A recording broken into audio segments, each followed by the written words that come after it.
V Sloveniji je 8. februar dela prost dan, ko se spominjamo največjega slovenskega pesnika Franceta Prešerna, ki je umrl 8. februarja 1848. Prešeren je bil za časa svojega življenja nepriznan in spregledan, danes pa njegovo poezijo cenimo ne le pri nas, pač pa tudi po svetu. Kar nekaj kulturnih ustanov v Sloveniji nosi pesnikovo ime, a koliko so te in vse druge dostopne gluhim in naglušnim? Z indukcijsko zanko bi bila kultura sigurno veliko bolj dostopna naglušnim, kar bi na tak način lažje sledili.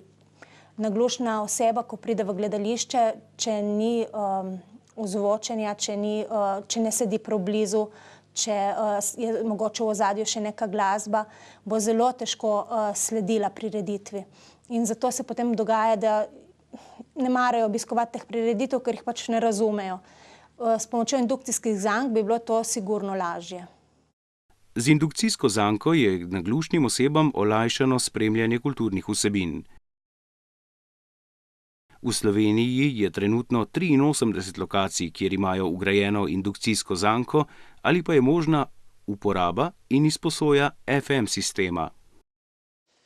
Kulturni dom Nova Gorica se nasplošno trudi, da bi privabil zelo različno občinstvo. Tudi tako občinstvo, ki mogoče zaradi ene ali druge pomanjkljivosti ali česarkoli ne more slediti našim programom. In tako je tudi vgraditev indukcijske zanke bil en korak k neki publiki, ki pravzaprav, če bi tako na prvi pogled rekla, večino naših programov sploh ne more spremljati, ker naši programi so večinoma glasbeni, zahtevni glasbeni koncerti in filmi. Tako da tudi tovrstne programe lahko zdaj naglušni sprejemajo.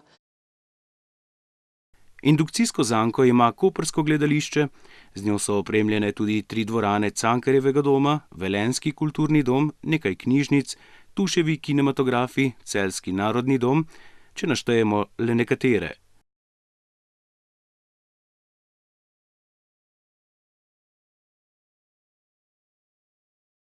Žal je brez zanke še vedno večina gledališč in kulturnih domov. S prisotnostjo podnapisov ali celo tolmačev v kinu, muzejih ali gledališču bi gluhi in naglušni precej lažje spremljali predstave in najbrž bi se jih več odločilo za obisk omenjenih ustanov.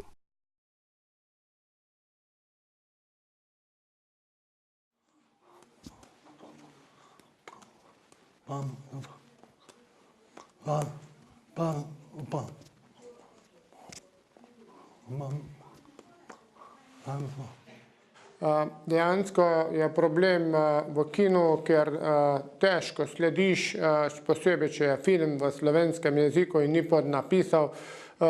Tukaj je res problem. Če pa so podnapisi in če je indukcijska zanka, je seveda to normalno, lahka sledljivost tega filma zelo dobra.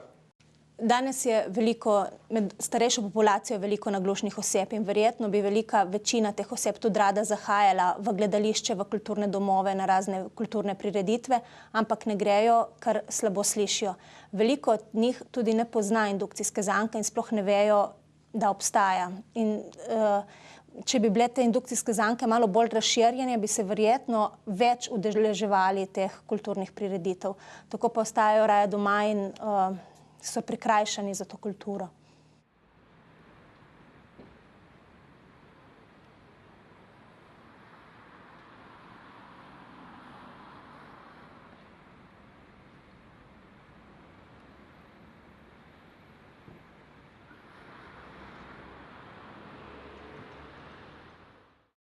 Invalidi niso zgolj opazovalci kulture, pač pa jo tudi dejavno soustvarjajo. Precej društev gluhih in naglušnih ima svojo gledališko skupino, z igro pa se ukvarjajo tudi nekateri slepi in slabovidni. Glejte, jaz sploh ne vem, zakaj bi morali govoriti o kulturi za hendikepirane. tako pri udejstvovanju kot pri uživanju, bom rekla, umetnosti. Pravzaprav ne vem, v čem bi bila to drugačna stvar. Če je neka stvar dobra, umetniška, pa naj jo naredi kdor hoče, na vse zadnje je samo dobra ali pa manj dobra. Sicer to običajno čas pokaže, ampak jaz sploh ne bi ločevala tega.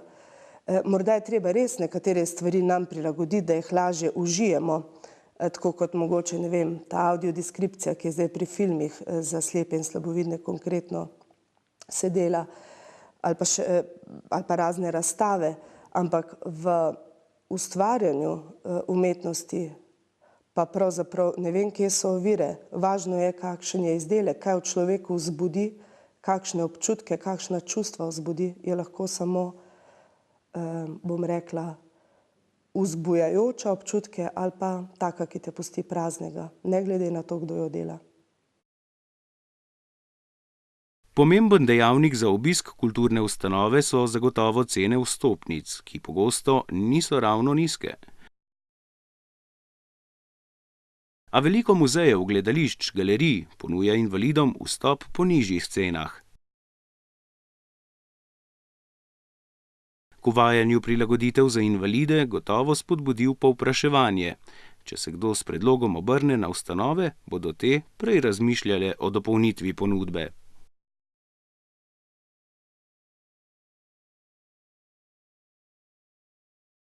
Toliko kot zdaj se je odprlo muzejev, razstav, prilagodijo razne stvari, se prilagodijo tudi osebam z okvarami. Recimo, ravno zdaj sem izvedela, da bo pasijon tudi bi želeli prilagoditi slepim in slabovidnim, pa skoraj, bom rekla, mesečno izvem za kakšno razstavo v kakšnem muzeju ali pa galeriji, ki je posebej prilagojena za nas, tako da mislim, da se je res bistveno spremenilo. Veliko možnosti je, da človek kulturo užije povsem zastonj, na primer obišče katero od razstav po knjižnicah in parkih. Tudi nekatere galerije in muzeji ob določenih dneh ponujajo prost vstop. Festival uličnega gledališča Ana Desetnica in mladinski festival Gledališče gledalca išče ponujata brezplačne in tudi gluhim razumljive predstave. Tudi na spletu je na voljo ogromno posnetkov gledaliških in filmskih predstav. Samo nekaj časa si moramo vzeti za kulturo in uživati v njej.